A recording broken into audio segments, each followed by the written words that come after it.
In college, we used to fuck with people. Fucking paranoid about my peephole. It's real easy just to grab their peephole, turn the peephole around. I hope somebody grabs that, put them together through a hole, and screw them together. Jesus Christ. Dude, don't be so mayo. Come on. Be extreme. Don't be so mayo, guys. Don't be so mayo. That's really the only reason I decided to use that theme song. What an interesting theme song. I totally forgot about that achievement. That was in Skate 2? Skate 3. Skate 3? It was the, the Mayonnaise Council's achievement placement. We're running a different podcast crew today. We got Gus, Jeff, and Matt Hullum What's up, everybody? gracing our presence from upstairs. I like, this is the second time we're recording this intro because Gus forgot to press the record button the first time. And then blamed it on his new computer. There was an error. The first time we started was all Matt Hullum insults. Yeah. I wasn't good looking enough to be on the video version of the Drunk Tank. And I'm filling in at I'm on C Team. Was that right? Yeah, they got the C crew I'm on C team. to fill things out. But you know what, Gus? I think whenever I show up for the podcast, I make you nervous. You do. Because this is in the last 2 times I've been on the podcast, you've forgotten to press record when we started the podcast. The last time I was here, we did it at the beginning over as well. It's your striking good looks. I'm just intimidated. I can't bring myself to say it. Apparently all of us are good looking. We read the comments on the Drunk Tank. Oh, yeah, they love us. And it's the first time they've seen any of us. Yeah. Somehow, despite 3 seasons of RT Shorts and countless other times we've appeared on the internet. I think I read one comment that was, I've met you guys in person several times at conventions, but I didn't know what you looked like until I watched the Drunk Tank. I man, I didn't know what the red versus blue guys looked like, and now I do, and I wish I still didn't. What's up, Awesome. What's up, Bernie? We got a late entry here. Hello, everyone. I like that Bernie comes in with sunglasses and a beer. I gotta turn my headphones up. He's like, and a hoodie. He's like Judd Nelson in any 80s movie. It's like it's Zach Galifianakis meets the Unabomber. Just walked in. No, you're a genius because you show up for work early. How do I plug in here? I don't have my headphones on. I think the video podcast went over pretty well. We're hoping to do some more of those in the future. It won't replace the audio podcast, but we'll do it every now and then. My favorite part about the video podcast is that Gus made one video podcast, and he doesn't plan to do them regularly, yet he still managed to get a new computer out of you guys. Yeah? Hell yeah. He made one video podcast on an old computer, said, I don't think I'm going to do this very often, but you guys should buy me a new computer, just in case. Let me tell you exactly how that went. He said, the video podcast went well, and I said, yeah. He goes, it was really hard to edit on my computer. I think I'm going to look at getting a new computer. I go, well, if you need a new computer to do it, you should definitely look at that. He goes, okay. He's apparently looking at it in his office. Yeah. I've learned one lesson working here. It's as soon as someone tells you can buy a new piece of hardware, you buy it. You don't even wait. It's just the same way I got the mixer. I was like, I think maybe we could use a few more microphones. But he's like, yeah, okay, I think we should look into that. Mixer ordered. Would you allow me to run a little experiment? Do it. For Mac users who are not aware, or people who don't use a Mac, I should say, there's a program called Spotlight, which you can easily find things on someone's computer. Yeah. So, let's see. Does he have Final Cut installed, or does he have World of Warcraft installed? Shall we check? Let's check. You can check. I got them both. I'm going to guess he has both. And only because of Time Machine. Soundtrack Pro, Final Cut, Compressor, and World of Warcraft's over there next to Photoshop. Can I see the application folder with install dates, please? Shall we check that? Yeah, sure, if you want. Why look at the time? You know what? I don't want to embarrass anybody. That's not my job here. My job is to support employees. Final Cut, September 27th, 2010. World of Warcraft, December 6th, 2010. How are you installing stuff in December? Is this your new computer or your old computer? Yeah, it's Time Machine, though. Oh. By the way, How about run by date? Griffin had to bring some stuff home from work last night to work on at home, and some stuff for some shorts, and so I drove it back up here today, and it didn't fit in my car very well, so I think I'm going to need to get a company car. Oh, that's what you do. So if you want me to look at Sometime that. in the future, we have a company truck to move stuff around. I don't know if you know that. Speaking of which, I got to move that company truck over to the company because my insurance was canceled because Griffin wrecked my truck. How does that happen? Griffin wrecks your truck, and they cancel your insurance. Here's exactly what happened. I have insurance, and I pay them every month. Hell yeah. Every goddamn month, I pay them for insurance. So what happens, but my car gets into an accident. Part of my coverage is that I can have uninsured drivers. In other words, people that I know personally who might borrow a truck. Sure, it happens all the time with trucks. As you do. Yes. And so she gets in this wreck. So then, and by the way, wreck. I mean, she tapped another car. Yeah, she skidded and rear-ended somebody, which sounds hot, but it's not. So my insurance agent basically Jeff, I'm sure you've been on a call like this before after your house was robbed. It's like, guess what? We've looked at it. Yeah, we've decided we're going to cover you. We're going to do you a favor, and we're going to cover the damages to the other vehicle, even though it's in my policy and they have to do it. So then what they did was they sent me this form that said, it's basically like you're not going to run with a bad crowd form. It's this is an excluded driver. You are not going to allow I can't be friends with Griffin anymore. Griffin Ramsey to drive your truck anymore, and I have to sign it and send it back to them. He's got like the scarlet letter now. Yeah. If Griffin gets sick, do you think they'll find out and you'll lose your health insurance as well? Is that the way it works? Yeah. It's all proximity. It's all like 6 degrees of Griffin Ramsey. Exactly. She'll have trouble calculating her grocery bill enough to buy her new computer as well. So they want this excluded coverage, and I refuse to sign it. I pay for insurance. I've more than paid for that accident over the course that I've been with this company. Absolutely. We're not going to name them, but it rhymes with Schmarmer's Insurance. And so I refuse to sign it, so they canceled my insurance. Wow. And it cancels. It's actually they're going to refuse to renew my policy. So that sounds much nicer. Yeah. Those assholes. And guess what? Auto insurance, that's like the iPod of the insurance world. That is the gateway drug. Yep. Wherever my auto insurance goes, guess what? Everything else is going over there too. Every other thing. You hear that, Schmarmers? House insurance. That's your loss, Schmarmers. Life insurance. Let me tell you, I'm an unhealthy dude. That's a big chunk of change. I'm drinking at 9 in the morning with sunglasses. You wouldn't have been able to let Griffin in your house, so they would have had to have you fill out the excluded person policy.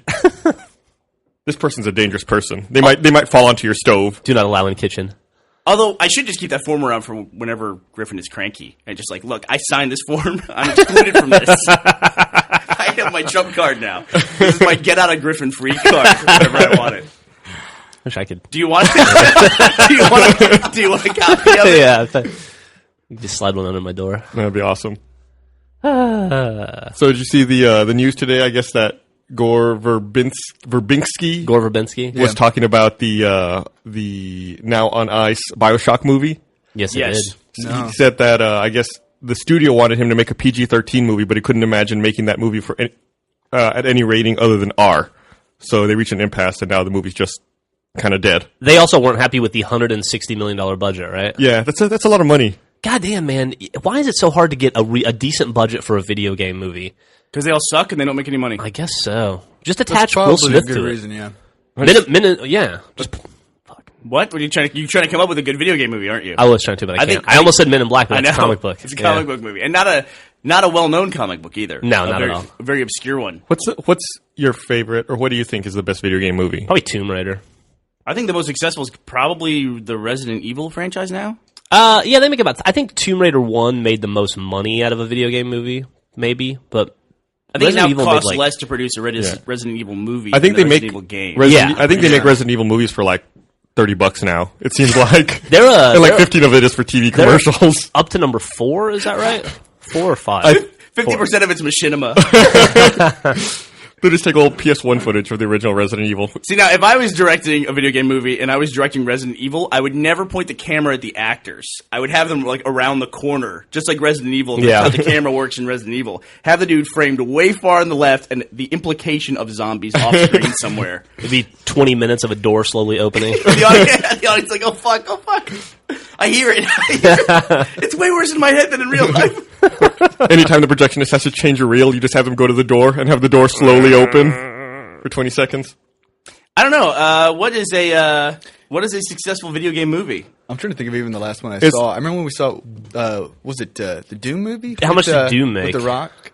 Yeah, it was And it's Doom. like, they didn't finish the script, basically. I think they get to a certain point in the script and they just decided to copy and paste from earlier points in the script because there were about 80 lines of dialogue in that movie that were just the word what. Yeah, it was. Man, I used to make fun of that all the time. That movie made $28 million. Wow. On a budget of 60. Can you look up highest grossing video game movie of all time? I'm gonna go back and watch Doom now that you said that. What? I've always wanted to cut together all the what's from Doom. It's The Rock. It's like, these are demons. They've opened a portal to hell. What? that's the big conflict in the movie. You're out of ammo. What? Just go through and see how many what's there are to do. Oh, man. I mean, you could have done like Control F on that script, find what, and just replace with damn it, and it would have been at least a little bit better. What? I don't understand anything. The highest grossing video game adaptation is Lara Croft Tomb Raider. Yes. The first one. How much did it make? $131 million. Okay. And the second highest grossing is Prince of Persia: Sands of Time. Oh, yeah. I forgot about that one. Wasn't that Number 3, Pokemon, the first movie. Didn't the guy from Ubi say that Prince of Persia was going to be Disney's new Harry Potter kind of franchise? Like it was going to break all records? Oh, really? Really? I don't I remember that. like somebody going out on a limb with that movie before it came out with just like a massive, this is going to be the best thing ever. Wow, Which I would never do with a video game. That movie made a ton of money overseas. Prince of Persia? Did it? It made $90 million US and 244 foreign. Probably big in Persia. Oh. They thought he was a real prince, so they felt like they were obligated to go watch. They all flew in on their carpets. How could you? Did they have a flying carpet in Prince of Persia? I don't think so. Has anybody in this room seen that movie? Yes, we Oh, saw yeah, it we at had to. RBBTO, right? No, it was right. Ken West, wasn't it? Ken West? Yeah, y'all saw it when you went to Ken West. That's what it was. How was it? Sorry. Was Jake dreamy? I had in my head too much how upset Brandon was already as a Persian person. How upset he was that Jake Gyllenhaal was cast as the Prince of Persia. There were no Persians or Iranians in that entire movie, were there? No, I don't think so. So the Persian Empire is now Iran, right? Right. That's it's been whittled down by what Alexander the Great did that, and now it's because it could be everything from essentially Saudi Arabia to China was the Persian Empire, think so, right? Yeah, it was huge. And then Alexander the Great just came chomp chomp chomp chomp to there. Was Genghis Khan after Alexander the Great? We should know that. That's something you should know. Should. I believe so. Yes. I'm going to say yes. Google. I want to look it up. I think ultimately through history, Genghis Khan won that conflict because I don't see a lot of Alexander the Great restaurants, and there are a ton of Genghis Khan Mongolian barbecue That's a restaurants. very good point. So, I mean, that's a legacy right there. That's what you want. Didn't Alexander the Great die in a dumb way? I don't think so. Like a dumb illness early on? I think he had a wound that he died from over time, right? yeah, Like a dumb. wound in his side. Yeah, what a chump. Yeah, Alexander the Great was 300 BC. Genghis Khan was like 1200 AD. There you go. And BC's before AD. Yes. Okay. So it's like a 1500 year difference. But it's he had 300 years to go, and Alexander the Great had 1200 away from it. Yeah. So 1500 year difference. That's a long time. That's a big difference. So they probably never hung out. They didn't know each other. so Genghis Khan won. Yeah. I'm hearing this. Apparently Get a higher so. score. I read some kind of weird stat that you could trace a certain percentage of the global lineage to Genghis Khan. Really? Yeah. What's that percentage? The dude got- horniest I'm percentage? just gonna say 50. Just That because dude got around. I had some dude come at me in the comments where he said, I'm gonna do my voice. Is there a single podcast we go through where Bernie doesn't get something totally wrong? And the answer to that question is, sir, no. Yeah, I saw that guy too. What do you think? He didn't even say what I got wrong that day. I don't know. Oh, I found the thing you were talking about. Yeah. It's 0.5% of the male population in the world, or roughly 16 million descendants living today. That's weird. That's pretty awesome. On a Darwinian level, that dude won. Yeah. I mean, Big time. Yeah, no kidding. I'm going to go to a Mongolian barbecue for lunch. Just 'cause of this conversation. so if you had 200 people working in your company, one of those people would Yeah. be descended from Genghis Khan. Yes. That's pretty good, dude. Yeah. That's pretty good. He wins. Man, speaking of Mongolian barbecue, we found a lot of new restaurants over here off of William Cannon the other day. Did you? Do you think 200 years from now or 500 years from now, not to get away from that subject, but like 0.5% of the population will all be related to Wilt Chamberlain? Like he's the new Genghis Khan? See, he had sex with a lot of women, but did he impregnate a lot of women? Dude had sex with 10,000 women. He had to have knocked up a few. Plus he's in the NBA. You have to have like 14 illegitimate kids to play in the NBA. I don't know about that. That's a requirement. They just keep it on the down low. Who is more prolific than Wilt Chamberlain? I guess Charlie Sheen is the modern day. He's working on it. Yeah. Wilt Chamberlain. Didn't he do some interview the other day where he kind of hinted at the fact that he does crack? Who, Charlie Sheen? Yeah. Well, it came out Is with that the thing where whole... he it went came to- out that he does crack. He went to speak to the students in the football program at UCLA, I think it was, or USC. A baseball program. It was a baseball I think, yeah. program? It's like, how do you set that up? You know, it's like we need to have a motivational speaker come in and, talk about kids about staying off drugs. Who should we get? Charlie Sheen? Yeah, that's the first one that comes to mind. Well, he spoke to the Duke lacrosse guys, and that went really well. Oh, okay, there you go. I bet that the athletes just voted. That's who they voted for. Who would you vote for? Like, if I'm in the same room as Charlie Sheen for more than 15 minutes, there's like a 40% chance that I'm going to get prostitute sex. It'd be a very motivating speech, though, because Charlie Sheen would go, I've been clean now for, check my watch. What time is it? Wow, is it PM already? They probably just need to refill their stash, and it was just the easiest way to get it refilled was to have Charlie Sheen show up with a fucking briefcase. Plus, what is the chance that Charlie Sheen is not going to do a motivational speech with, like, 8 lovely assistants, like a magic show? He, apparently, in that whole story about the drug bender, the 3-day drug bender he was on with the porn stars, who he knocked up, and that whole thing, it came out that he's lost all of his teeth to drugs, and he has all golden teeth, and the girl said it was like the grossest thing she'd ever seen, and I guess for the show, they put caps on him to make him look normal. Really? Yeah. Why does he have... Oh, never mind. You tell me There's no question you can ask that will have a rational Casey explanation Jordan, when it comes to that was guy. the chick's name, I think, the porn star. Wow, I hadn't heard that. Yeah, supposedly his teeth are all gold, and he looks like I don't know, Flava Flav. like Flava Flav or like Paul Wall He or looks like whatever. Vanilla Bill.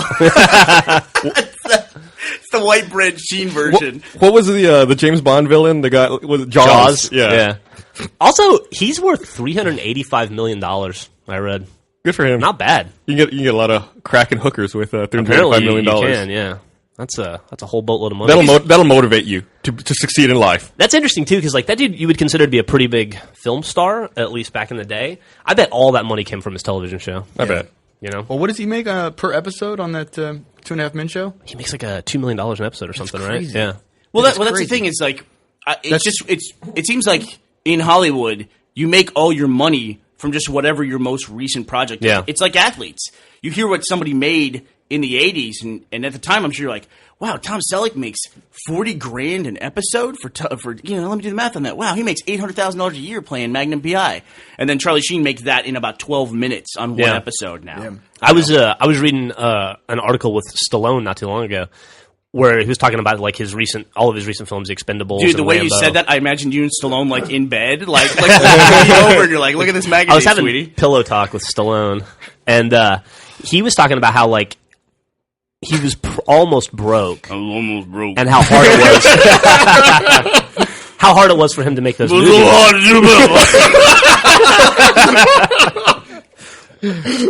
Translating for all the Stallone fans out there. And how almost impossible it was for him to get movies made. But how those movies made more for him than probably like all the stuff he did in the 80s. Just because, you didn't get paid shit back then. Yeah, better deals. Or just get paid so much more now. So much more now, yeah. It's insane. It's like he was a huge fucking star, and he was making next to nothing to destroy his body, and then, comes out of retirement when he's 55 because he has to make money. Yeah, I looked up this Charlie Sheen thing because you just talked about it, and I guess he got a new contract last May, and he was making $850,000 an episode, but the new contract bumped him up to $1.8 to $1.9 million an episode. Yeah, there you go. So he's making like $40 million a year on that, right? I wonder if that's the highest anyone's ever been paid for a television show. Yes. No idea. Who do you think is making more money? You think Adam Sandler's making more money or David Spade's making more money?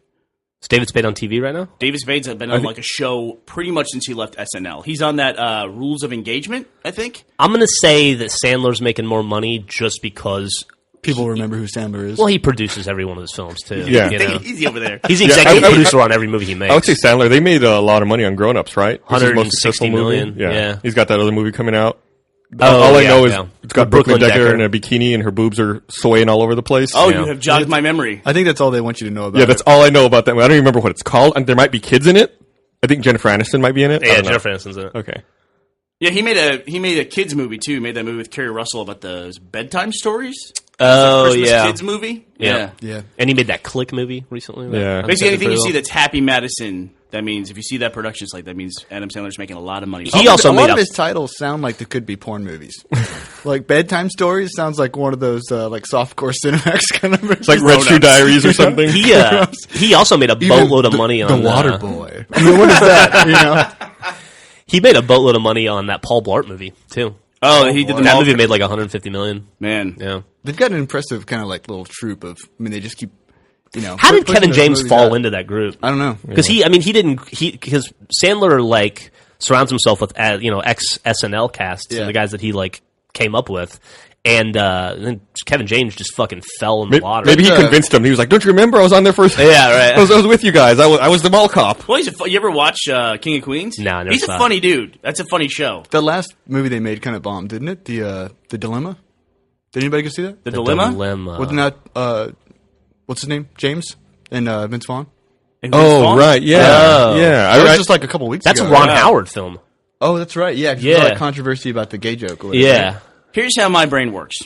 We've been talking about M. Sandler. We've been talking about Kevin James. I'm now completely locked out of every other thought except for Jessica Biel in her underwear. That's like I got to that point in my train of thought, and it's like everybody off. I still haven't I seen haven't that moved movie. past Brooklyn Decker yet. What was that movie she was in with them? Good luck. No, it was. It was the. I pronounce you Chuck and Larry. I now pronounce you Chuck and Larry. Yeah. That movie made a lot of money too.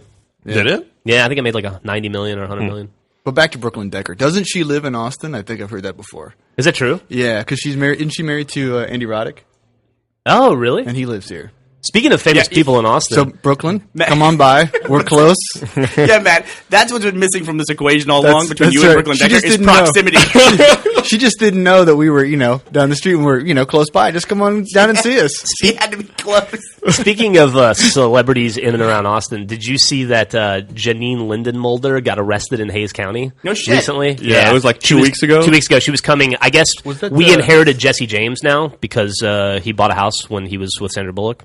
Oh, we got him? Yeah, we have him now. He lives here. He and I guess Kat Von D are here all the time. He had a kid with Janine Lindenmulder, the porn star, who's famous for the photo on the cover of the Blink-182 album. Yeah. She's the hot nurse. And she came to harass and stalk him and got picked up in Hayes County and arrested. So Oh, she came to harass and stalk him. And was she arrested for She sent that? him like 300 text messages in 2 days or something. And they picked her up in Hayes County and put her in jail. I've sent him 400. Yeah, I know. He's dreamy. I actually have seen him in the airport. He's one of the few celebrities that I've ever spotted in the Austin airport. Oh, really? Yeah. In the midst of all that stuff where he was getting bashed on the cover of all those tabloids, I mean, people were still just lining up to take pictures with him. And Absolutely. Didn't affect anybody's opinion. I don't think that stuff affects anybody. Like Charlie Sheen, he's making a boatload of money on a network TV show. 50 years ago, also, he would not have been able to do that. He'd have been out the door. Yeah. Did TV exist 50 years ago? Look Yes, that up on it did. Wikipedia. So it's 1200 AD. You have a TV. It's You and Genghis Khan are just kicking back watching. it's the same thing as like when the Mel Gibson thing went 2.5 down. Mongols. Well, back then it was just. back then it was just. It was like literally half of a torso. It was like the mongol was like vertically cut in half. Oh, it was like when the height of the Mel Gibson drama, when he was knocking teeth out and threatening to have people raped. They did a thing on Howard Stern where they went down in the street and they asked people in the street who is more reprehensible, Howard Stern or Mel Gibson, and it was like 9 out of 10 people said Howard, even though Mel Gibson was like couldn't be getting worse press. And people love actors. They just fucking Or watch people them. just really don't like Howard Or people Stern. really don't like Howard Stern. Have you seen Lethal Weapon? It's awesome. It is a good movie. It's a really good movie. He's going to be in a movie that's coming to South by Southwest. The Beaver. That Jodie Foster movie, right? Yeah, Jodie Yeah. Foster movie. Which is tough. I mean, you make a movie and you're in post-production, and then your actor goes out and suddenly changes the tone of your movie entirely. That's kind of a rough deal. You just never know. Yeah. And it's already called The Beaver. Yeah. So that doesn't help. I'm sure they had like a 2.5 Men subplot where Charlie pays a girl to act like, she's his girlfriend for a couple days. It's like a really funny subplot. It's like, yeah, we're going to ditch that fucking thing. So did you? Speaking of Janine Lindenmulder, did you see her mugshot? No, is it pretty good? Yeah, it's pretty awesome. I think she's pretty hot. She's super hot. I haven't seen her in a couple of years, but she's always struck me as one of the more beautiful porn stars. She was. Oh, Oh, no, take it not easy. looking good? Oh. Whoa. Just a little age, that's all. Whoa. Wow. That's too much with the stuff there. Yeah, let me ask you a It's a question. bad haircut. Let me ask you a question.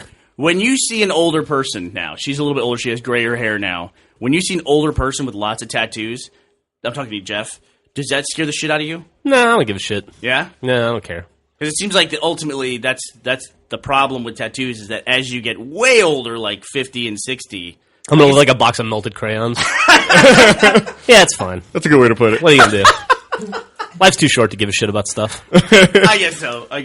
But it's kind of like the deal of going through tattoos, why I never did it, is like I don't have I guess I don't have the energy or the enthusiasm to go through that much pain for something that permanent. It's like when you talked about Charlie Sheen, I'm envisioning him leaving the set and taking out his caps and putting in the gold teeth. Yeah. And that seems like a big pain in the ass. It's just like, okay, let's just get Charlie with the regular teeth, and he'll just won't fuck with it. He'll leave it alone. He won't have the enthusiasm. Nope, but he like pulls his teeth out every day, I guess, and puts in the gold teeth. It seems like a lot of effort. Does seem like a lot of effort. That's like tattoos. Tattoos seem like a lot of effort to me. Oh, they're ton. And I'm always watching you like whenever you have a new one. Gotta rub the lotion on and shit. Yeah, like you're waxing a surfboard or something like that. That's what I like to think. One time you got a star on your, was it on your wrist or your forearm? Yeah, I got a star on my wrist. And I remember we were working on something and he bumped his arm. Yeah, we were at the Butte office. Yeah, bumped his arm on the table and you took a hunk out of your arm. I did. Because I guess you just recently it just like ripped the tattoo out. I've never seen that before. It sucked. I had to get it redone. Oh, you did? Yeah. Because it seemed like that spot was just like you were going to have a hole in your arm. Yeah, no, when it healed, I went and got it re-tattooed. It was fine. They filled it with ink. Yeah, they filled that hole with ink. They replaced this chunk of flesh with ink. Put a little spackle on it and paint over it. No big deal. That looks fine. Yeah, it looks like your arm's all healed to me. Yeah. Any tattoos that you now regret that you wish that you hadn't gotten? Nah. There's a lot of tattoos I don't care about and that were dumb. But, that's what being a kid's all about, being dumb, right? What about you? You have some tattoos, Gus. Yeah. Anything you regret? Nah, I don't care. What about your Atari tramp stamp? That's funny. I did it for our old website, remember? I do. Yeah. Do you know, I remember I suggested the Atari symbol when you were trying to figure out what to get. Yeah. And you then removed the Atari from the bottom, which I think was a good move. Yeah. And then, back then when I got it, Atari really didn't exist as a company, and then Infogrames bought the name and the brand, and they kind of exist again now, I guess. Yeah. Yeah, that's a weird thing when that happens. When I was a kid, I'm going to tell you a weird story. I was at the mall, and I was probably 10, and I saw another kid with an Atari shirt on, and I thought, that's the coolest thing I've ever seen. So I went home to my mom, and I said, I want to get an Atari shirt. How do I do that? And she goes, well, I think you'd have to write a letter to the company. And I said, oh, okay. So I wrote a letter I found the Atari address, and I wrote a letter asking how to get an Atari shirt. And 2 months later, I got a shirt in the mail. It was a Wimbledon shirt. Atari sent me a Wimbledon shirt. What? Yeah, it was the weirdest fucking thing. Did they have a Wimbledon game? I don't think so. It was just like a 1984 Wimbledon shirt, or maybe 86. The fuck, was it kid-sized? I don't know if it went to Atari's parent company and they just send out nonsense. But yeah, I got a small Wimbledon shirt. And I remember thinking, I didn't know what Wimbledon was, so I had to ask my mom, and I was like, what is this? And she was like, that's tennis. Did you mistakenly send the letter to the U.S. Tennis Association or something? No, I didn't. I sent it to Atari. I have no idea why they sent me. I never understood it. I wish your mom had trolled you as much as you trolled her in her life and just said, yeah, Wimbledon's a new game coming out. She could have, yeah. Sci-fi. If she'd have been quicker on the uptake. It's the new Atari console. She could have really fucked with me. I'm oh my God. I'm terrible to my daughter about that stuff. Yeah, I do that with my kids too. I don't think I've ever told her the truth about anything. I think a whole generation of dads are going to be influenced by Calvin and Hobbes. Yeah. And Calvin's dad and that. And I think so. I think you see a lot of that on Reddit. I see troll dad stories every now and then. Oh, yeah. About fathers filling their children's heads with misinformation. Sure, why not? They don't know shit. It's stupid. It'll teach them to question. That's right. Question where they get their information from. Figure shit out on their own. What's the longest held belief that you had that would just turn out to be wrong? Something you thought was Santa Claus for most kids, right? Well, geez, spoiler for all the kids who listen to the Drunk Tank. But no, is there anything you believed for way longer than you should have, and that you're embarrassed by it? Evolution. Oh man, I don't know. That's a good question. I'm sure we'll come back to it. There's got to be stuff like that. I didn't understand the difference between Washington State and Washington D.C. for the longest time. It's funny. I was way too old when I figured that out. I thought the Seattle Seahawks, when I would see them on TV, I thought they were over by Philadelphia somewhere for some reason. Yeah. Until one day I just figured it out in my head. They're on the West Coast. The Seahawks, the Eagles, it would make sense that they keep them close to each other. Exactly. They're all in the... it's like a zoo. Yeah, keep all the birds over there. Keep the... What is a Seahawk? Is that a real bird? A Seahawk? That's a good question. I don't know. Or is that like an ice bat? We had an amateur hockey team, or a semi-pro hockey team in Austin called the Austin Ice Bats. It never made any sense whatsoever. They're gone now, right? There's something else now? Yeah. They're the Stars. Oh, yeah. They moved. They moved up to a higher level of shitty hockey league, so they changed names. Yeah. They probably got the fuck out of the Austin market. I went and saw a game with Jack one time. It was pretty fun. I saw the finals, the shitty finals. They lost. The nice thing about hockey at the non-NHL level is the lower that you go in professional status, the more likely you are to see a massive fight. Man, yeah. I went and I saw a Houston Aeros game years ago when I used to live in Houston, and that was their hockey team. I think they were playing San Antonio or something. I shit you not, there were 13 fights in that game. That's and awesome. All out, like people running out there, like huge dog piles, people just punching everywhere. It was awesome. That is awesome. It's like watching a boxing game on ice. It's like, what's the old saying? I went to a fight and a hockey game broke out? Yeah. That kind of a thing? Yeah. But yeah, those guys are hungry for either flesh or success or something. They're going to get their satisfaction. They're all descended from Genghis Khan. That's the 0.5%. They're either going to play hockey or be boxers. Oh, that makes me wonder if Griffin and I are descended from Genghis Khan then, because we wouldn't be adverse to eating right. people. They're going back to our old podcast discussion. Fucking terrible. Did the Mongols eat people? Sure, why not? They're barbarians. Sure. I don't. Just throw that in, too. What do you think Mongolian barbecue is? They can Don't also act so naive. They can also cast spells. I don't know if that made it into Wikipedia. Barbarians aren't magic users. Don't be stupid. Someone knocking on our door? Come in. Hey, Howdy. outside for it. I'm signing for a UPS package. There you go. Hope Thanks. it's My last name is Burns. Ooh, I got a whole stack of Amazon out there. Nice. I'll be right back. Some of that might be mine, too. There's some stuff for you in there, Awesome. I think. It's probably your RAM. So, no, I got my RAM already. I don't know. Last year, Toyota was getting a lot of shit for supposedly having electrical problems in their cars. A and lot of shit, dude. The fucking stuck accelerators. They our got fined. government basically tried to run them out of business. Yeah, it they was got terrible. Fined huge amounts of money. I guess the analysis of their systems is finally done, and no faults were found in any of their cars or their electrical systems. I started to doubt that whole thing after that incident with the guy in California who totally faked his Prius accelerating. Yeah. Do you remember that news story? Yeah. It was just a really bad con job, like he was trying to set up to sue them or something. Well, that was crazy because they as soon as that story came out, Toyota said that doesn't make sense. In the Prius, if you hit the brake and the gas at the same time, the engine shuts off, because if it doesn't shut off, it will, destroy the engine. Mm-hmm. And of course, that all fell apart. But I mean, I don't. So, do they get their money back from the government since nothing was wrong with their cars? They should. Yeah, I mean, it doesn't make any sense to me that they would pay money for something that wasn't even really a problem. Yeah. I never believed much of it anyway, because I have accidentally pressed my accelerator. I didn't drive through my garage wall or anything like that. But you feel like a dumbass when you do it, and if I could blame it on the car company after I'd done probably $20,000 or $30,000 of damage to the side of my house, people are going to do that. Right. They always want somebody to be somebody else's fault. Well, if Toyota wants to reclaim their money, do they go to the government at this point, or do they go to GM?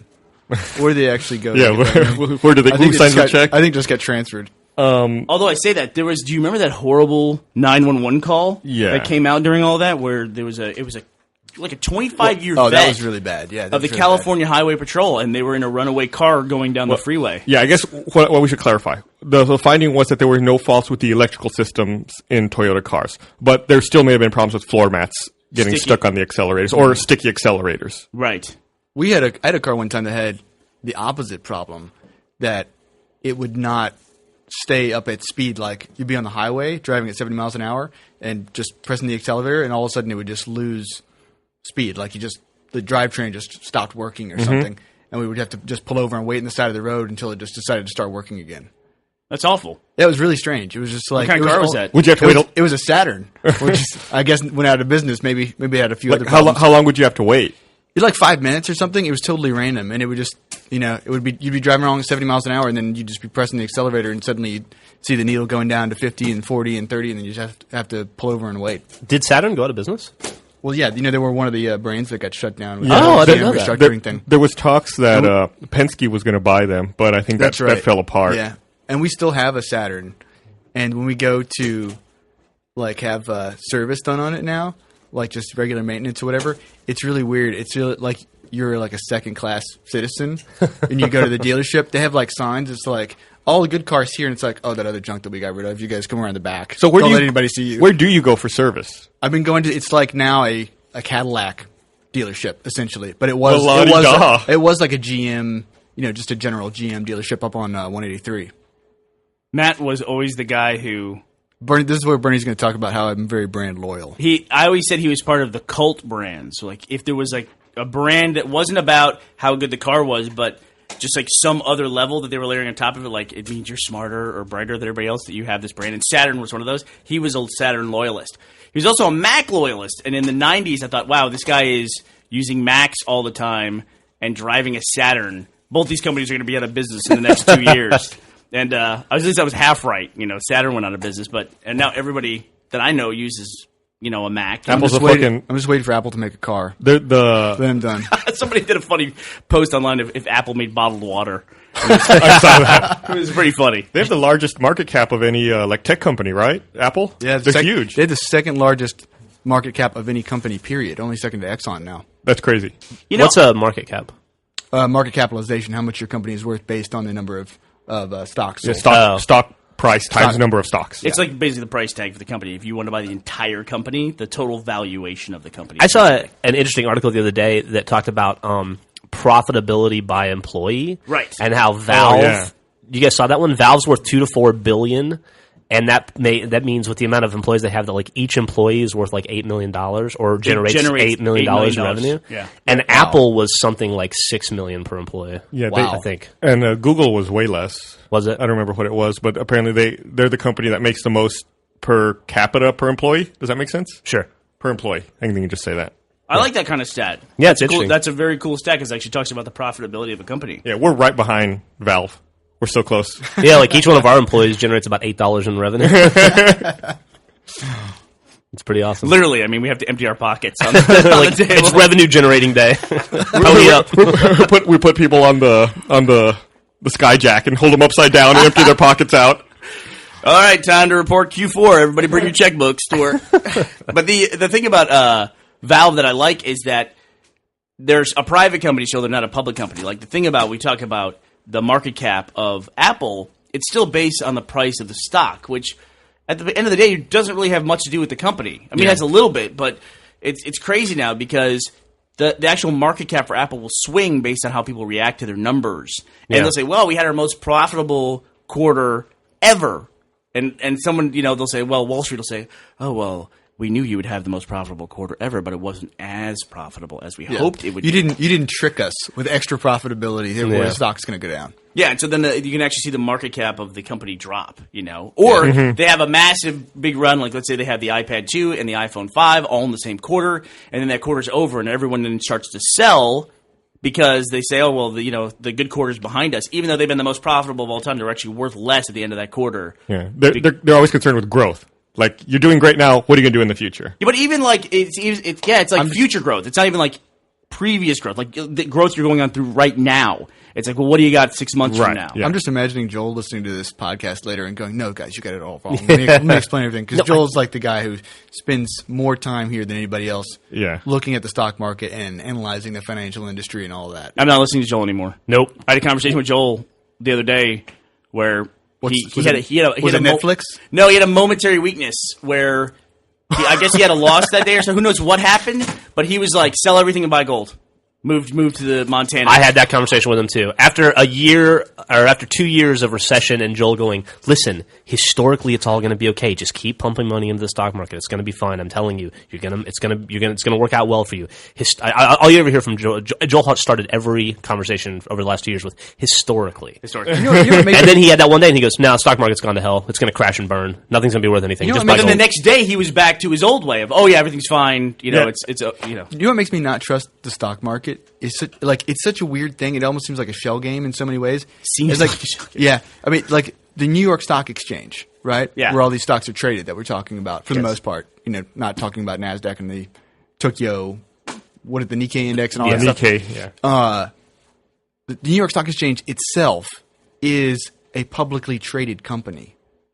Yes. What would happen if investors decided to devalue that stock? Would the stock market itself go away, and then all the other stocks that are on the stock market, what would happen to them? They'd move to another stock market. It's just bizarre. They just merged with a stock exchange in Germany. That's right, and that's what investors didn't like it, and they went down like 3%. Right. Yeah. If you're just tuning into this podcast, you may have found it in the games and hobbies section, but I just want to say we have general misconceptions about all categories of life. Yeah, that's true.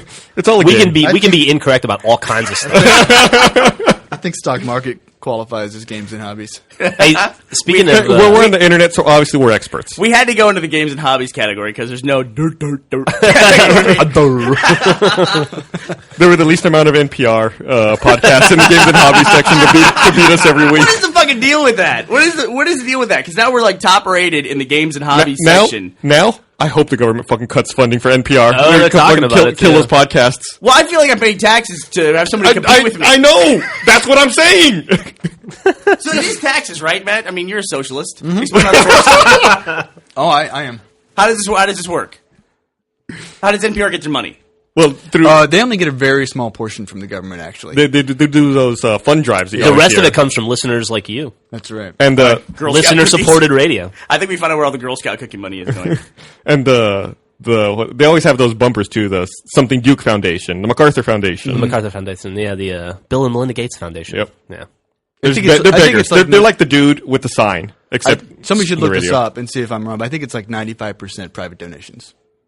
They take 95% of stuff from private donations or from charitable foundations. I as think well? so. Fucking sellouts. Hey, speaking of those drives, Gus, spring drive starts I think next week. So that's a week not to listen to NPR. Well, I So listen are to you it on choking to satellite death radio. over I don't 6 know months? What is going on with you? I don't know what's going on. You're just like one slow choke to death for, I know for Jeff. it's the worst. I had to leave the room to clear my throat. And, Did you really? Yeah. Did it work? No, I don't know what's going on with my head. You know, I feel bad because you're actually going to be out of the podcast for a little while. Oh, Yeah. He's busy with other stuff for a while. Rooster Teeth. Yeah. So you're going to be out of the podcast for a while. Yeah, I just got a lot of stuff coming up. I'll probably miss 4 or 5 out of the next 6 or 7 podcasts, which isn't a reason to stop listening, everybody. You can still listen to Gus and Bernie and those guys. They're also interesting. Yeah, please listen and tell us why we're not as good without Jeff. I look forward to that. We'll have Joel sit in and we'll reclassify the podcast into the financial category. I'll try to sneak in from here and there, but I definitely won't be able to attend next week's podcast. Is there anything that you would like to say now? Do you have any predictions for the next week? If you should just read through a list of predictions, and if any of them come I'm going to predict that the iPod Nano will get, or the iPhone Nano will be announced, How about this? Oh, shit. and it'll be a sub $200 no contract phone. How about Oscar predictions? You put that on the King's Speech wins best film. I haven't even seen it. Okay, I saw King's Speech last night. Oh, did you? I did. And I thought it was I thought it was a good movie. I'm so screwed up now from shooting Red versus Blue for 9 years or going into 9 years. Is that when we shoot Red versus Blue, we basically have 8 characters that all look the exact same. They're just different colors, and some of them are really only slightly different colors. Sure. And so it can be hard, and there's no mouths moving or anything like that. So I've always shot it in a way that you can tell who's speaking just by where they are in the frame and who they're talking to based on the composition. What is the friggin' deal with the King's Speech and the composition of the shots in that? I mean, they have like 50% headroom on some of the shots, and everyone's on the left side of the frame while they're talking. Matt, what is the point of that? I liked it. I thought they were trying to close off the space intentionally to make the characters seem like they were having a hard time communicating. Like Really? it conveyed it visually to me. Yeah, but then they applied it later. Like, I get what you're saying. And then when they go to the end and some things are progressing in the story, they become more full frame to the point where their whole head is like cut off by the frame, and they're there's a greater It sense had a of lot grandeur. of very unusual framing, for sure, yeah. Yeah, but then they frame that brother that same way towards the end, which it doesn't. I don't know what they were going for there because he's not having trouble communicating or anything like that. I get that they kind of changed isn't places. What about the subtext? Wasn't his brother a Nazi sympathizer? No, well, I think historically, I just don't think they knew what Hitler was like until kind of he started marching across all of Europe. Yeah. Like they thought of him as, I think, at least the way it's presented in the film, they refer to Herr Hitler quite a bit, and it's just like another diplomatic guy who's like, oh, he'll take care of that. He'll take care of Eastern Europe. That's what he does. How did you see it? Is it on DVD already, or? No, I saw it at the theater across the street Oh, okay. in an empty theater. It was just me and my wife. They were playing that here at the South Park Meadows? Yeah, South Park Meadows, right across the street from us. Interesting. Hey, I thought it was good. There's so many movies now nominated for Best Picture. It's like really just an effort to see all of them. I'm just it's like, fucking ridiculous. I just can't go see all those movies. 10 movies is too many for me. By the way, I just want to say this. You're all guys, right? Yeah. Okay. You're out on your date with your wife. We couldn't go out on Valentine's Day, so we went the day after Valentine's Day. Yeah, Sure. yeah. So we walk into a movie theater. There's no one in the movie theater but us. a little bell goes off in my head. Hey, this is pretty awesome. Hand and jobs. My wife says, hey, this is pretty awesome. And I'm like, yeah. And she goes, we can put our feet up. There's a mental disconnect between me and my wife, I think, of what an empty movie theater means on Valentine's Day. That's not code or anything, right? Like, she just put her feet up. You know, one time when I was in... that is a sexy movie. King Hey, baby, when you do that, can you stutter? When I was in high school, I saw... when I was in high school, I saw Firewalk with Me at the Dollar Theater, the Twin Peaks movie, and I was the only person in the theater, and about 15 minutes in, some guy came and sat three seats next to me, and I was just watching the movie, and there was like a nude scene at one point in the One-Eyed Jack's bar, and I looked over, and the dude was just jacking off like crazy right next to me. I had to leave. I was like 16, scared the shit out of me. Wow, really? Yeah. Dude was going to town. So, I don't know. I was all like, why do you have to sit? There's fucking 200 seats in this place. We formally met 10 years later. Yeah, and fell in love. He was wearing a gray blazer and a red bow tie.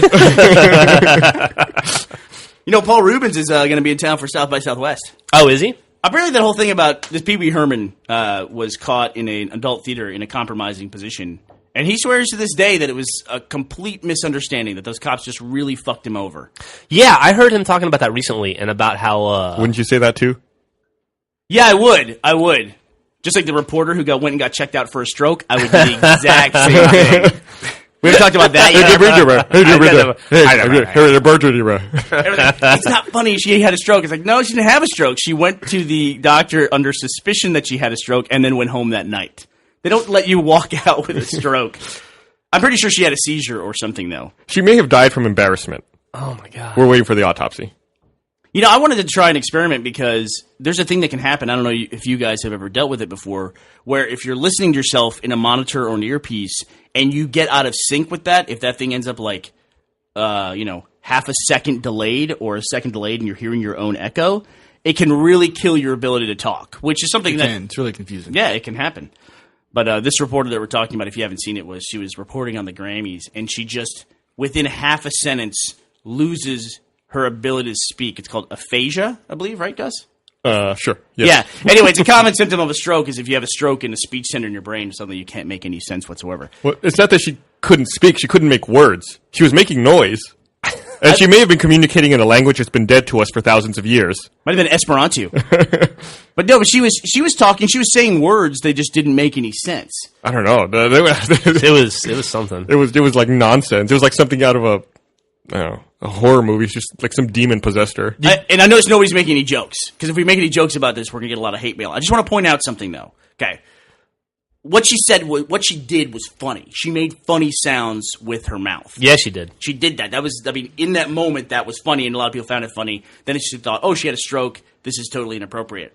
But it seems weird to me that it's okay to make fun of somebody for just fucking up and essentially just being stupid and being a dumb person their whole life. Like, I'm crippled through life because I'm dumb. Right. That's okay to make fun of. But if they have like a momentary physical malady, am I saying that right, Matt? Malady, thank you. Then all bets are off, and you can't poke fun at it, I guess. That's unfair. So what a killer! And now we'll move on to something else, I guess.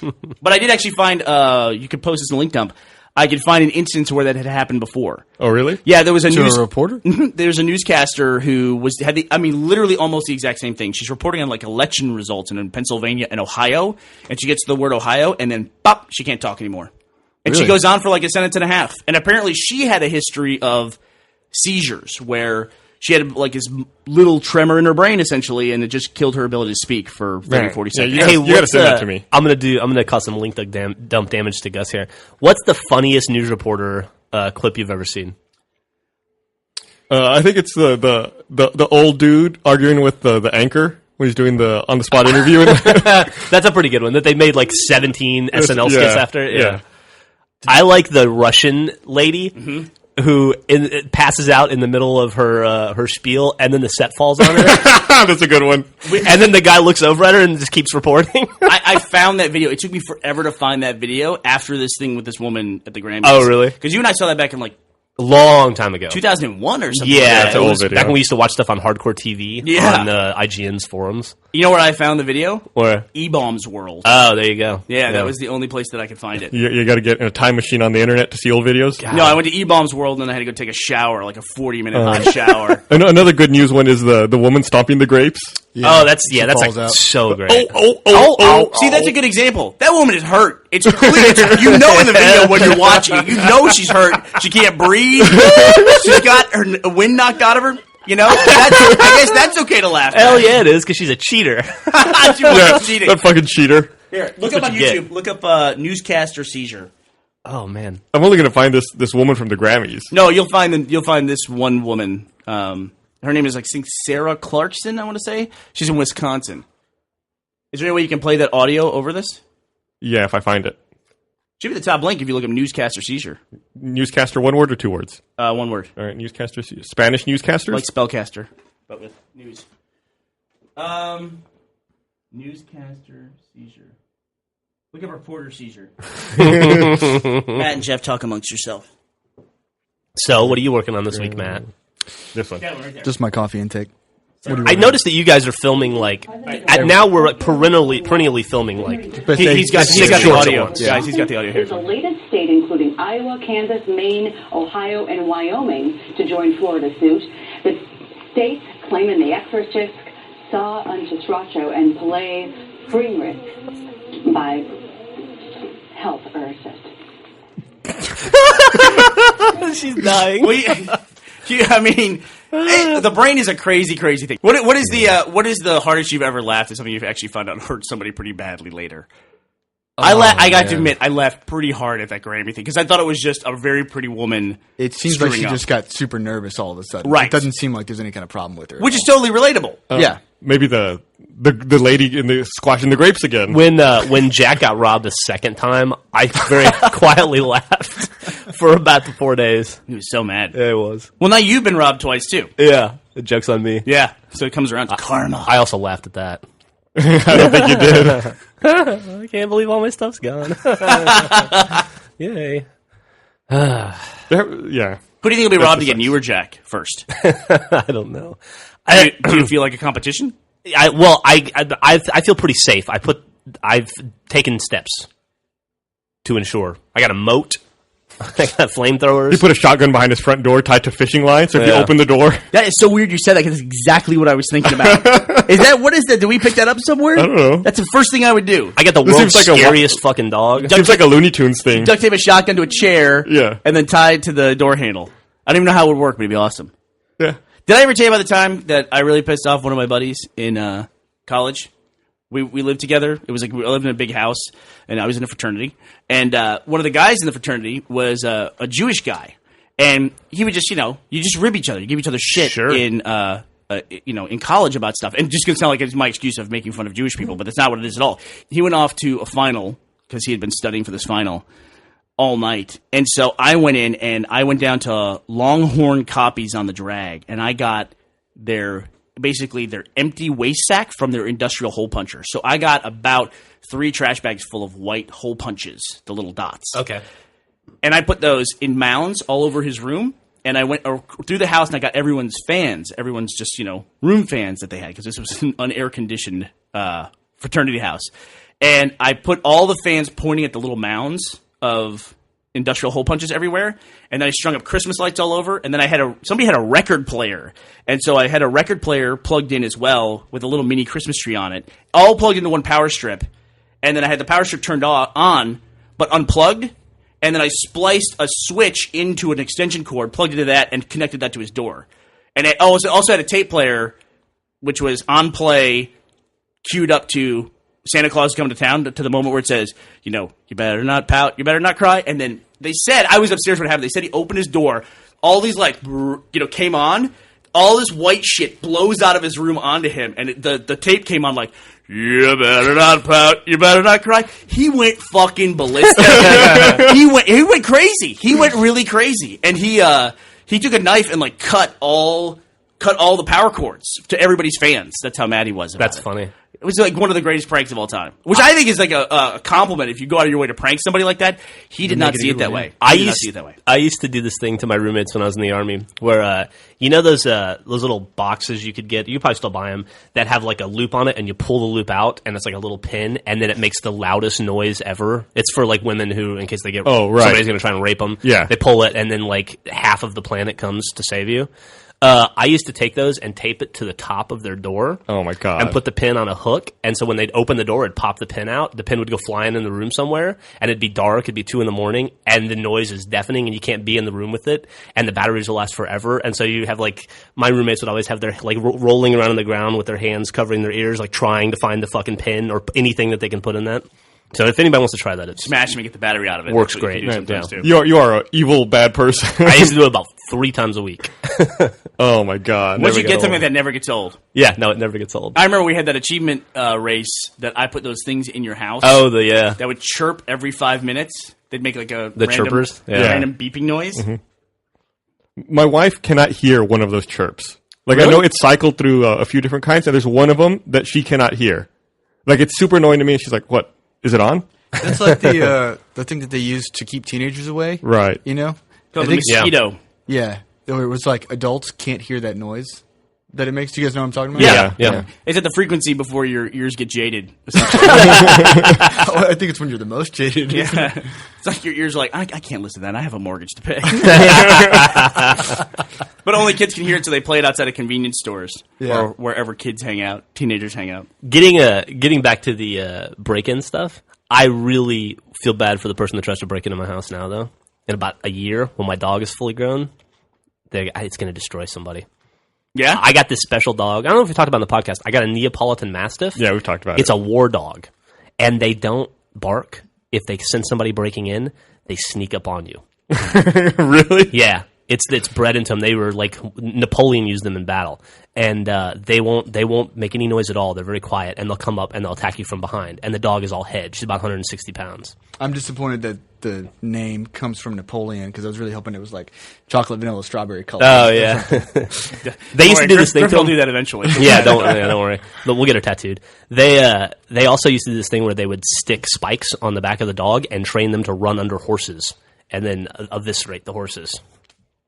That's what they did in battle. That's pretty fucking gruesome. I feel like I should record you saying all this, so when you say to me at some point in the future, how come you're not coming over to our house for parties? I'll say, because you have a fucking 300-pound dog that sneaks up on you. Just don't ride a horse. And eviscerates you. Yeah. See, I would picture you as having like a St. Bernard that has the I had a St. Bernard. It was the best dog ever. Oh, that's right. I would like another St. Bernard, but I was afraid that like no other St. Bernard will live up to my previous dog, Jupiter, and I would just be comparing them to Jupiter all the time. Wouldn't be fair to the dog. What's wrong with you? Really? There's a lot. No, I can see that. Really? I really like that That's dog. mental, dude. That's absolutely mental. You're saying if your dog died, you wouldn't buy another version of whatever that shitty dog you have? I'm never buying another Shih Tzu because I have the ultimate Shih Tzu already. Yeah, I mean, you know, what are you just going to be like, oh, my golden died, I'll just replace it with another golden. Yeah, like, this one's not as good as the other one was. God, married life has changed Gus so much. Yeah. He owns a little dog that you have to groom. That dog is awesome, though. And comb.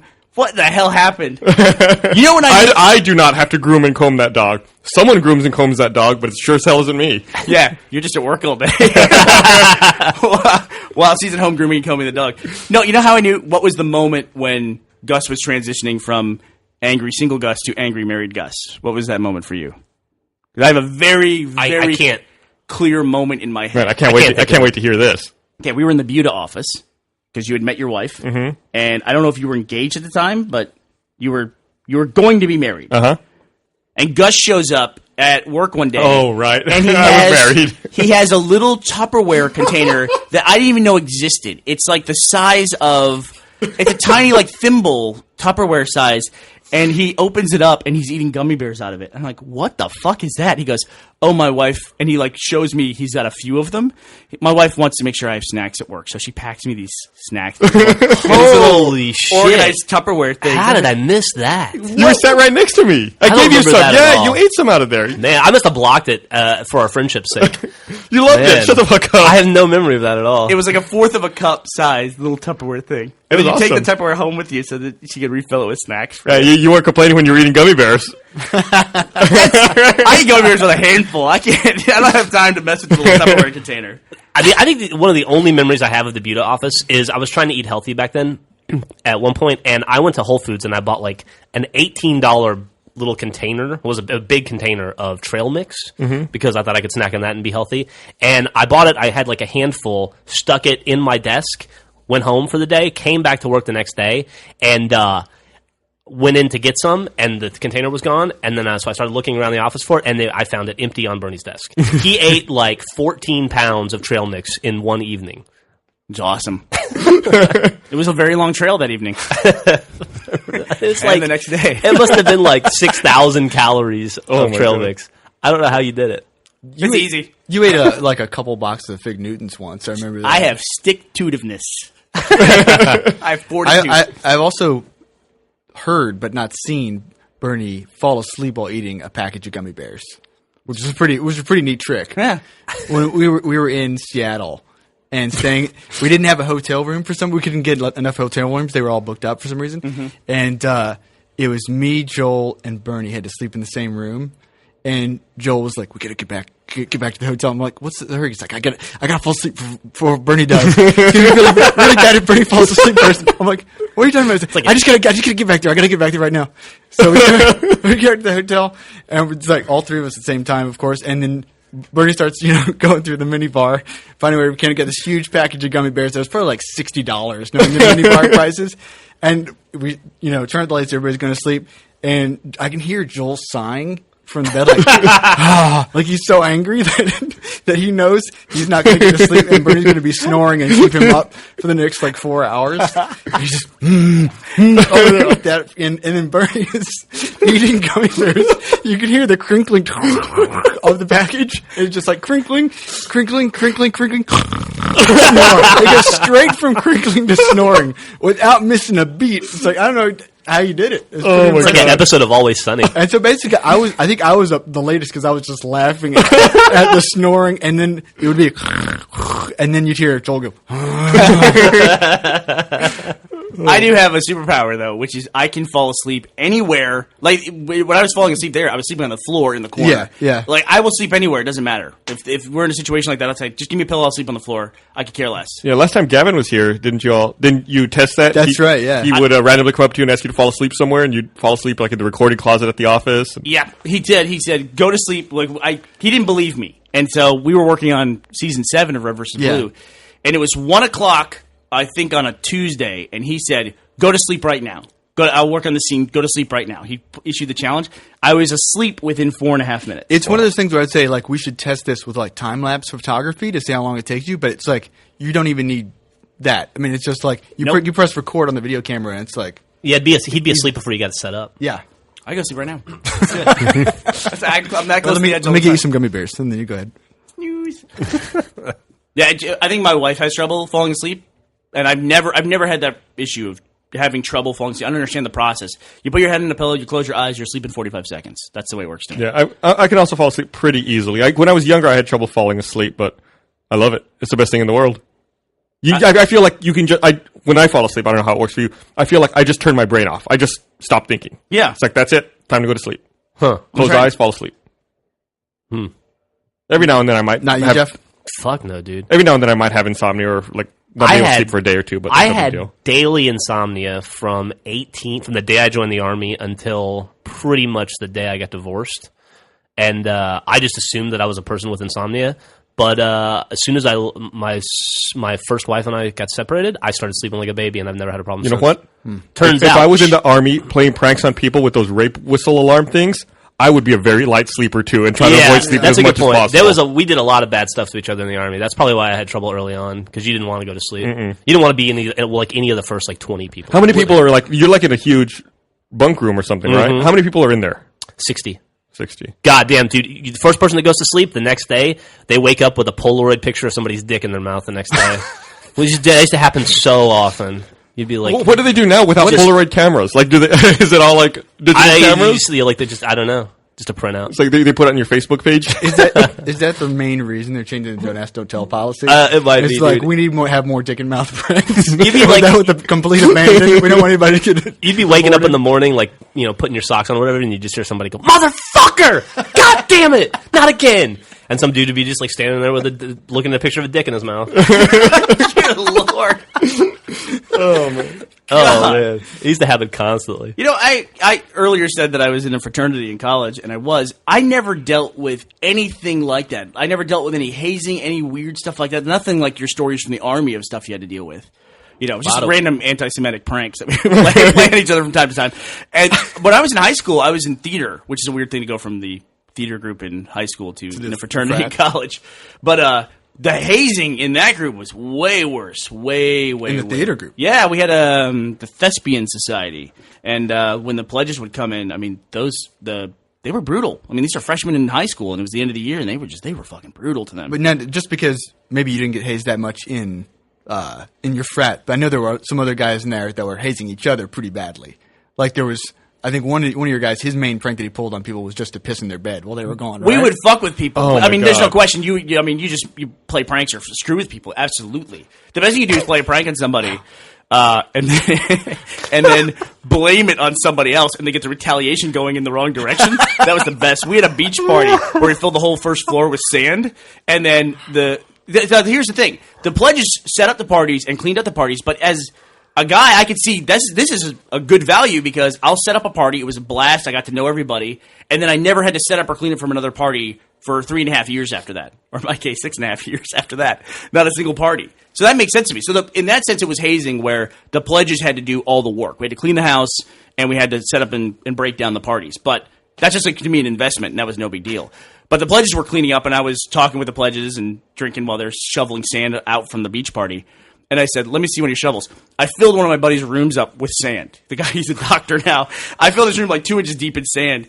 And he came in, and he goes, what the fuck? I go, I told the pledges not to do it, but they... Because he was the president of fraternity. He was the president of fraternity. I said, I told him not to do it. We had one pledge who lived in the house. He filled the guy's car with sand. And it was like this endless battle. And he was so pissed. And I almost stayed out of it. Almost got away scot-free, but it finally came out that I was the guy who filled his room with sand. You know, like the cruelest thing I've ever done in terms of pranking, and probably what got me into filmmaking actually, was in high school. There was this kid that we hung out with that had a stuffed animal that he still slept with, and he was kind of like, he wasn't even really defensive about it. It was just kind of like his thing that he had a stuffed animal, and it was a whale. He called it Whaley. And we took it one time and got a video camera, like we borrowed a video camera from somebody, and went around town just doing horrible, obscene things to this. Like went to a truck stop and like dipped it in the toilet. We took it to a McDonald's. I don't know how we got away with this. We took it to a McDonald's and had it like fried on the hamburger fryer. Wow. And, I mean, like all kinds of. Hopefully that was before the toilet. I don't think it was. Oh, God. And we videotaped the whole thing and then returned the stuffed animal. You know, after like running it through the dryer or whatever, returned the stuffed animal and the videotape, and just left it for him. And I don't think he ever spoke to us again. Oh my God! I did something, but I really enjoyed the filmmaking experience. It's like, that's how you got the bug. I could do this for a career. I did this thing to a roommate I had once in the Army who I fucking hated with a passion. And so he was getting restationed. He was moving on. And so the night before he left, you have to set out your duffel bags and stuff. And then he went to bed, and he had to get up at like 4 a.m. to catch a plane. And so I waited till he went to sleep, and I very quietly unpacked half of his duffel bag, and then I pissed in it, and then I repacked it up for him and relocked it. And I never talked to him again. I hope he doesn't listen to the podcast. Oh my God, he's gonna come on, hunt you down. Yeah, his name was Dave.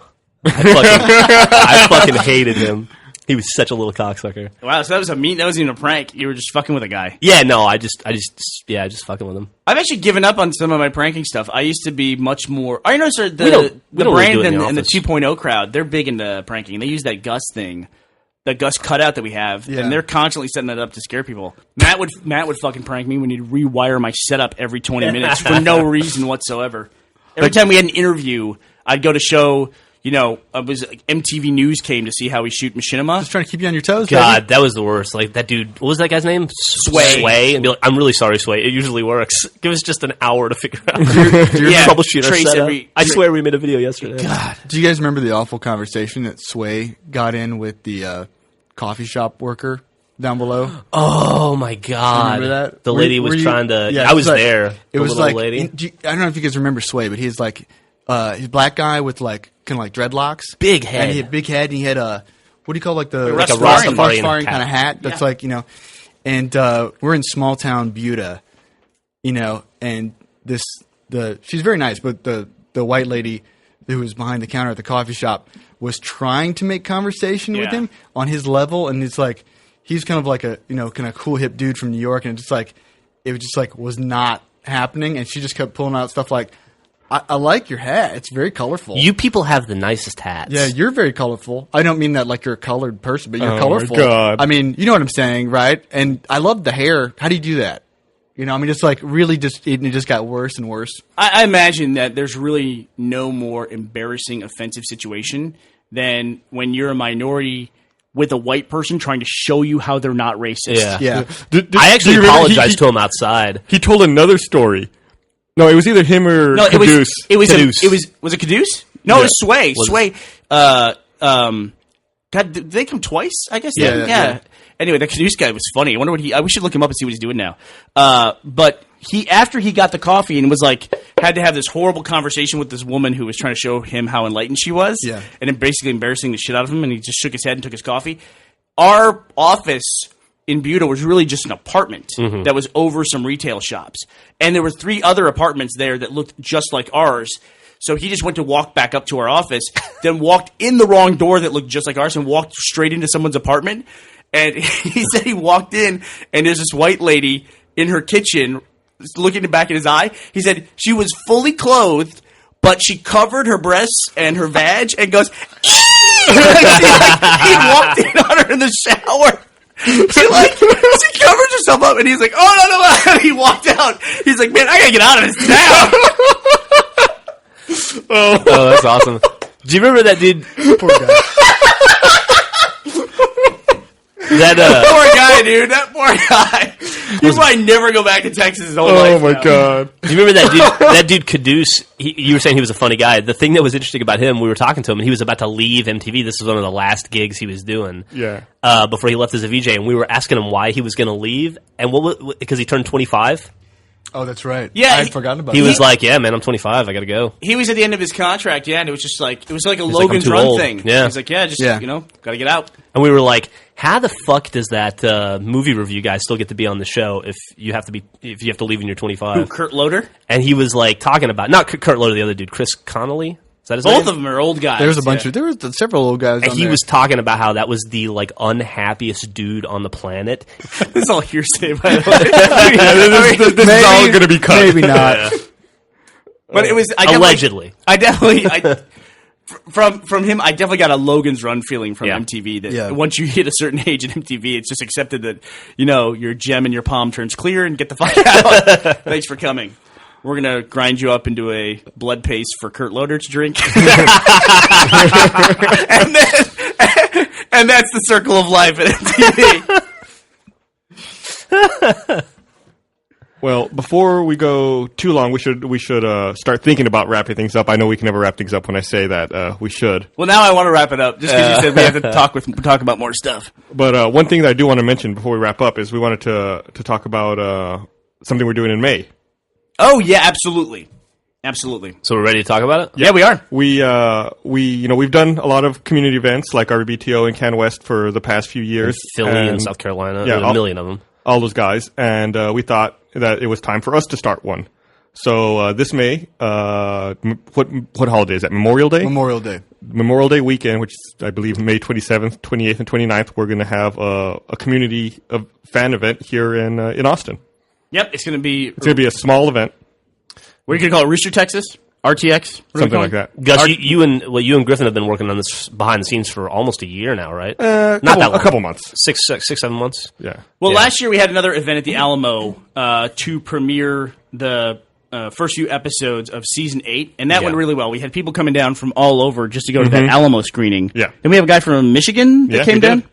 And so we thought, yeah, it was a good test year. This year, let's do something a little bigger. So we're doing a full weekend at the end of May. Gus, how can people get tickets to this? Because we're going to do very, very limited.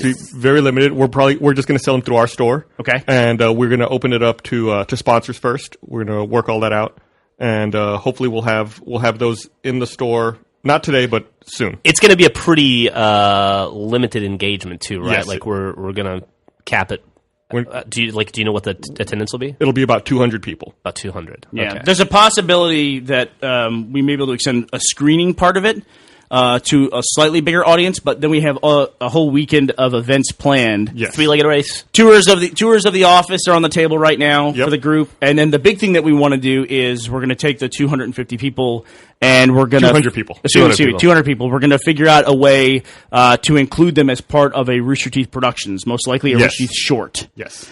And so we'll put them in that. And that'll be fun. So that'll be one of the days you'll actually be on the set of a Rooster Teeth production and joining us. So it should be a good time. Yeah, we're still hammering out a schedule, but we just wanted to let everyone know, give them the heads up. It's because it's a little over 3 months away. But I guess check the website. We'll have updates on it, and you'll be hearing more about it in the coming months. Okay, so Gus, if I'm a person I want to go to this, what should be my next steps? I guess start. Well, just email Gus at roosterteeth.com, right? Just start pricing out travel arrangements if you're out of town. So that weekend. So you're saying the weekend is set. Yeah, the weekend is set. Can you give me a ballpark of how much a ticket might cost to the thing beyond the cost of travel? We're going to try to keep it low cost. Okay. We're looking. We might sell the tickets for like $25 each. And will that include like travel to and from events and stuff as well? We are probably going to, if you want travel, we're going to have a shuttle service. We're still working that part out. If you pay an extra $5, you'll get to ride our shuttle unlimited for the weekend to and from our events. Okay. So that sounds like a baseline cost, and there might be some extra additional options that I can execute. Right. Are we going to, people always ask If this you want, question. you can get your own car. You can move around. We'll work on getting a good rate at a hotel to try to keep everyone in one place centralized. That way it's kind of a community thing where people can hang out with each other. I'm only asking this because I know other people that want to attend are going to ask. Is there going to be merch at the event or anything like that? That's a good question. So should people budget to bring extra money if they want to buy? We can probably swing that. Okay. Or maybe we'll come up with like a special shirt for the event or something. Yeah, we will definitely do that. Okay. Cool. So if I want to buy a ticket, I should just watch what? I guess watch the front page of the site or watch my journal. Watch Gus's journal. And we will be talking about it in earnest in the coming weeks. Let me ask you a question, since we're talking about the watch feature on our website. Do you think we should change the name of watch to follow, just so people have a clearer understanding of what it is as they join the site? Yes. Watch makes more sense to me. It does too, but I mean, I'm just talking, if we're going to use the language of the current society online, follow seems to be that word. I don't like that. No. I never liked the word follow either. I never Follow did. seems physical to me. Like it's something you do. You Like think you're physically following people on Twitter? No, but see, watch would make more sense to me. No, you're not. Okay. We're arguing semantics of what Gus thinks the way the world should be. I agree. I think follow is more universally accepted than watch. Yeah, More there's understood. another one we have too that is like that. Like, do you think we should change the name of mods to something else so it's clear what it is? Yeah. We'll kick all this out. guess- I actually did a chat with the community in Blondie's chat channel the other day, and it was pretty fun because they had a lot to say about it. And they're very specific. Like, they use the site for specifically the community features, and the other things like even the podcast or the shows that we make kind of are secondary to their experience. So they had very specific opinions about the website. Well, if you have any feedback about like whether it should be watch or follow, make sure you email Jeff at roosterteeth.com. That's GEOFF. JACK@achievementhunter.com. And let him know exactly what you think. Send him pictures of your family too. He loves that stuff. All right, is there anything else we should cover before we wrap up? Why don't we tell people other events real quick that we're going to be yeah. attending in the next few months? Good call. Let me pull that up here. Yeah, I guess I should let you do that, Gus. You have the... So first of all, we're going to be down in Sydney, Australia. We'll be at Armageddon Expo in Sydney, February 26th. 26th and 27th, I believe, is when that event runs. Yeah. It's a week and a half from now. Yep. We'll be at Emerald City Comic-Con for one day on March 5th at the 343 Industries booth. And PAX East in Boston, March 11th and 12th, I think that is. 10th, 11th, and 12th. Yeah. And I'll tell you right now, we're going to have a lot of stuff to show at PAX East. It's 11th, 12th, and 13th, actually. Is it 11th, 12th, 13th? Okay. We'll be there. We'll be showing some stuff. We have a panel. Our panel is on Saturday, I believe at 2:30. I'm also on a Griffball panel. I think it's 10:30 in the morning on Friday at PAX East. And we also have an event at MegaCon in Orlando, March 25th. And that's all of our events through March. Okay, there you go. We'll also be doing some stuff for South by Southwest, but if you're coming to South by Southwest, you'll probably can come to read about the panels that we're in for South by Southwest in the actual program there. Okay. I know that doesn't apply to everybody. Yeah, I'll have to look that up and put that on the events page too. Do you know how much a badge for South by Southwest costs? $1,100. It's crazy, dude. $1,100, man. That is Yeah. nutty. Yeah. And they sell out every fucking year. Yeah, they do. How glad are we going to be when we're not downtown during South by Southwest this year? Yeah. It's going to kind of suck to not be able to walk and get free beer anymore, but Yeah, got some but- ways to have great afternoon trips to free beer. avoiding the crowd is a big plus, though. I really just won't miss having 3 bands Playing in our all entryway. around us. But the best was, it was almost like a joke last year when that fucking band showed up. What was it? It was like all drums. It was like 4 drum that's kits. right. It was like everyone in the band played a drum. The one I always think of is the guy with the accordion. Oh, the pirate guy? Yeah. Okay, well, let's go ahead and wrap this up. Oh, my phone's ringing. Oh, you didn't mute your phone? Busted. I did. It must have unmuted in my pocket. Oh, please. the old unmute. All right. Well, thanks for listening, everyone. Ta-ta.